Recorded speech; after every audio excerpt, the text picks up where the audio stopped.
The post-Vegas picture is finally coming into focus, and it reads like an injury report stapled to a transfer sheet, with the Motocross of Nations sitting dead ahead on the calendar. Start with Haiden Deegan. 48 hours after the decisive clash in Las Vegas, the 19-year-old went under the knife to repair his fractured collarbone and emerged sounding exactly like the rider we've watched all season. Defiant, unapologetic, and already plotting a comeback. His own message says it best. Gave it everything, all or nothing, collarbone stronger than before, back to work, always going for the win.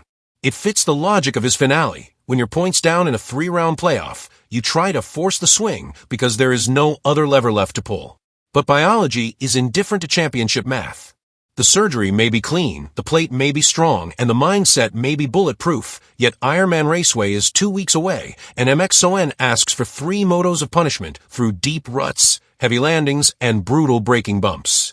The hard, honest line is this. His public determination is real, his timeline is tight, and the decision will come down to pain tolerance, range of motion, and whether the team doctors believe performance can match the badge.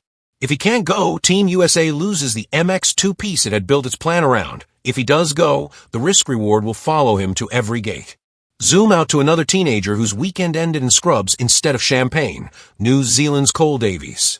He'd been gritting through a torn UCL in his thumb since Charlotte, an injury that already makes bike control a negotiation, then got launched in a spectacular Las Vegas qualifying crash. He even tried to line up for the first race, only to see the night unravel on contact. Hours later, he was in surgery, and by morning he was back to sounding like a racer again. The operation went well. Eyes forward to Melbourne and 2026. The resume snapshot is easy to overlook, but worth noting.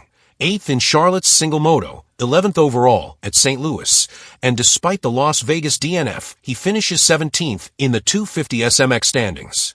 It's not the crescendo he wanted, but it is a foundation. The kid has pace appetite, and now a reminder that health is a skill you train like starts and sprint laps. Seth Hammaker's update lands in the same medical file, but with strategic twist. The Monsterenergy Pro Circuit Kawasaki rider has shoulder surgery scheduled for Tuesday, and he's already made the call. He will not be available for MXON if Team USA needs an MX2 replacement for Deegan. This wasn't reactive. He'd targeted post-SMX to fix a lingering issue and come into 2026 at 100%. The quote carries the weight you'd expect. Representing Team USA is a dream, just not on the cards this year, and it forces selectors to look elsewhere. Taken together with Deegan's race against the clock, the US now faces 2 forks. Either fast-track Deegan safely or plug the MX2 hole with a rider who can guarantee launches, clean laps, and 0 DNFs on command. The event is often won by the trio that is boring in the best possible way. And then there is the image from Las Vegas nobody wanted to see. Chase Sexton tumbling late in the second 450 moto, lying motionless as the stadium fell silent, then being transported away on the mule. The updates since have been equal parts relief and reality check. Mild concussion and shoulder problems, serious, but not as dire as the first second suggested. A message from Sexton himself thanking fans and leaning on faith. Not the ending he envisioned, but trusting the plan. The competitive translation is straightforward. Concussion protocols run on symptoms, not schedules, and shoulders are notorious for hiding big issues behind small words. Even if he clears both boxes, the nation's format exposes any deficit.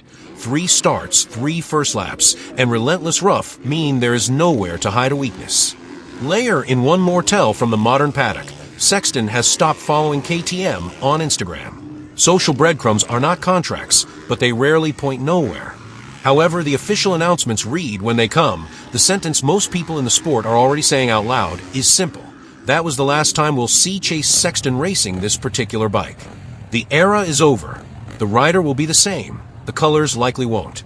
Thread the 4 updates together, and the picture gets sharper. Deegan has already had the collarbone repaired, and is projecting a push to make Ironman. Admirable possible, but medically improbable on a 2-week arc. And if he can't go, the most important puzzle piece in Team USA's MX2 plan disappears at the 11th hour. Davies is through thumb surgery, and has the right attitude for a kid whose ceiling is still rising. Bank the lessons, protect the off-season, build for 2026. Hammaker is proactively choosing long-term strength over short-term heroics, which takes him out of the MXON conversation and forces selectors to re-rank the board. Sexton is out of the immediate picture with a concussion and shoulder to scan, and all signs point to a manufacturer goodbye that turns the winter into a new colors, new brief reset. The conclusion doesn't change, it just gets louder. Las Vegas handed out plates and invoices. The plates went to riders who were cleaner than the moment. The invoices went to riders and teams who now have to manage surgery recoveries, selection decisions, and, perhaps hardest of all, expectations. Team USA can still field a dangerous trio at Ironman if it prioritizes roles over names, starts that by clean air, pace that respects the track, and 3 scorecards with no disasters. Deegan's grit and consistency this season remain undeniable. The collarbone is a lesson in margins, not a verdict on his future. Davies has time and tools. Hammaker will be better for the choice he's making now. Sexton will be back, just not on that KTM. Between now and the nations, the smartest teams won't chase headlines, they'll chase certainty. And when the gate finally drops in Crawfordsville, the only question that matters is the oldest one in the book, who can go fast enough, clean enough, long enough, 3 times in one afternoon, when there are no more second chances.